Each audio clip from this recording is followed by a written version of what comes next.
in spring of 1970 while I was stationed in Klamath Falls, Oregon.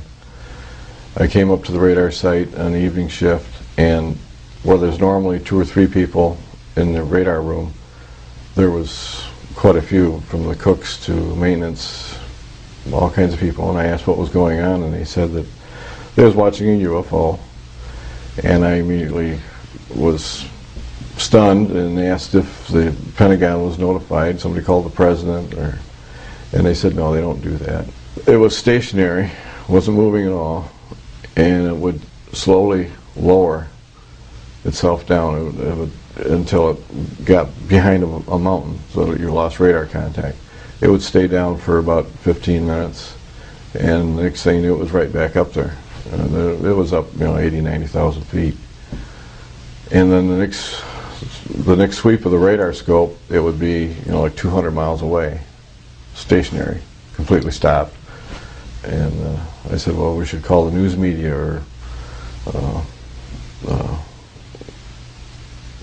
call somebody. This is earth-shaking news, and to me. And he said, no, just calm down. NORAD knows about it. They called NORAD, and that's when the senior NCO pulled me to the side and said that NORAD knows about it. That's the only people we notify. We don't talk about this. We don't tell anybody about this.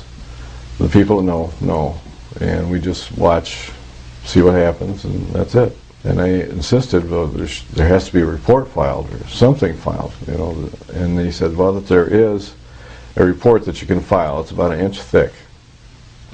And the first 2 pages is about the sighting. The rest of it is basically a psychological profile of you, your family, your bloodlines, everything. So when the Air Force goes through it, they can discredit you completely by either saying that you was on drugs, or your mother was a communist, or anything to discredit you, and you'd never get a promotion. And I'd spend the next 3.5 years up at the North Pole, living in a tent checking the weather balloons. My second encounter was while I was stationed in Sault Ste. Marie, Michigan. It was in 1972. I was working alone that night when I got a phone call from the switchboard operator. He said he had the state police on the phone and wanted to talk to me. He was real frantic when he got on the phone and said that there's 3 UFOs over the north tower of the Mackinac Bridge. So I immediately, turned on the radar. When they asked if I had it on radar, I told them no. It's more of a programmed response, thinking back to Klamath Falls, where you're told you don't talk about it, you don't write it down, you don't discuss it. And in the meantime, I called NORAD and told them, and they looked it up, and they said, oh, it's coming up, they're going up I-75. I said, yes, at about 70, 80 miles an hour. Now, about halfway between St. Nicholas and Sault Ste. Marie, there's Kinchlow Air Force Base, which is a SAC base, which they have B-52 bombers. They had 2, apparently, that were on final approach, and that crosses I-75. And so apparently they diverted those 2 bombers because they didn't want, if they have nuclear weapons or not, but they didn't want to take a chance on them meeting UFOs about the same altitude crossing the highway. So they diverted the 2 B-52s. It was a real eye-opener, how deep the secrecy goes, how deep the cover-up is.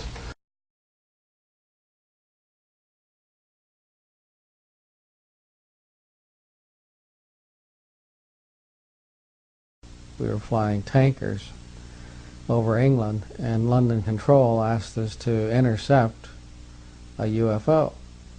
And we happened to be done with our refueling mission, and we accepted the assignment. We were on just over the North Sea, and they asked us to fly to the center of England.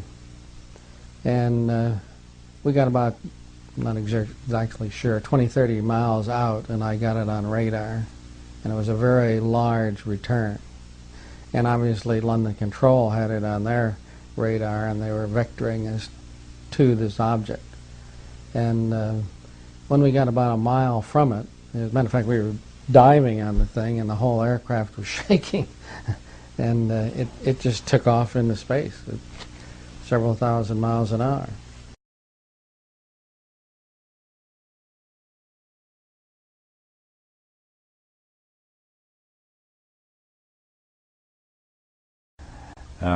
At about 1:30 or so in the morning, I noticed this real bright light to the east of my field, and it was kind of a light green, I would describe it, and it had a red light underneath it, and the red light, it wasn't actually a flashing light, it's kind of, I'd say, pulsating type, probably be a better description of it, red underneath.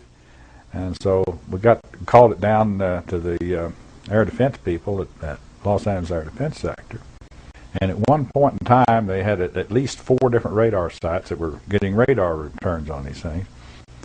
And then all of a sudden, there's like 3 more objects, but these 3 stayed like together. They stayed like I don't know if they were formation or what it was, but anyway, these 3 stayed together. And then they stayed there for a little bit, and then they moved down to the south of me and set there stationary a while. And then a little bit later on, there's 3 more appears, but these 3 are individual ones. And so at this point, I had like 7 of them.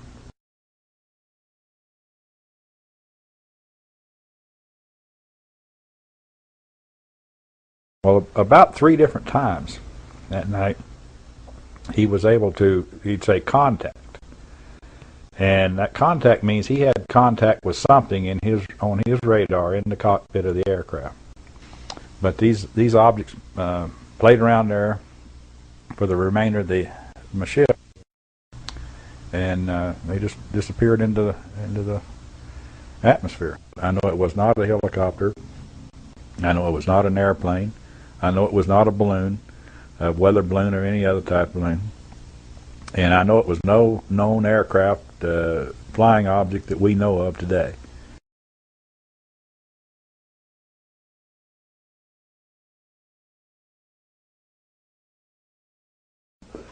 The way it started is there was a 747, a Japanese airline 747 was coming from the northwest going across the Alaskan territory. And he was at either 31, 33, or 35,000 feet. And it was, I want to say around 11 o'clock at night, but you can check the real times. He called and asked the controller if the controller had any traffic at his altitude. And the controller said no. Basically, it was a midnight operation. They didn't have too much traffic. And he said, well, something like I have a target at my 11 o'clock or 1 o'clock position, about 8 miles. Now, in the 747, they have radar in the nose that picks up the weather outside there. So his radar is picking up a target. He sees this target with his eye, and the target, the way he described it, was a huge ball with lights running around it, and I think he said it was like 4 times as big as a 747. Well, when they read the reports that come through, the FAA has to protect themselves, so you can't say you saw a target, even though this is what he said. So they made him change his report to position symbols, which makes it sound like it wasn't really a target.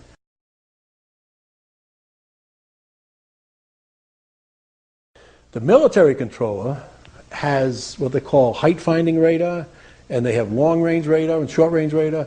So if they don't catch it on one of their systems, they catch it on the other. And if you listen to the military man, at one time he said, I have it on the height radar, or my range radar, whatever he called it, which indicated that he had a target on his system.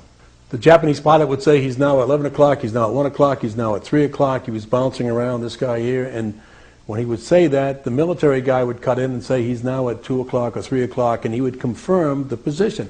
So it would go from 1 o'clock, 7 or 8 miles, to 6, 7 o'clock, 7 or 8 miles inside of 4 or 5 seconds. You have to be moving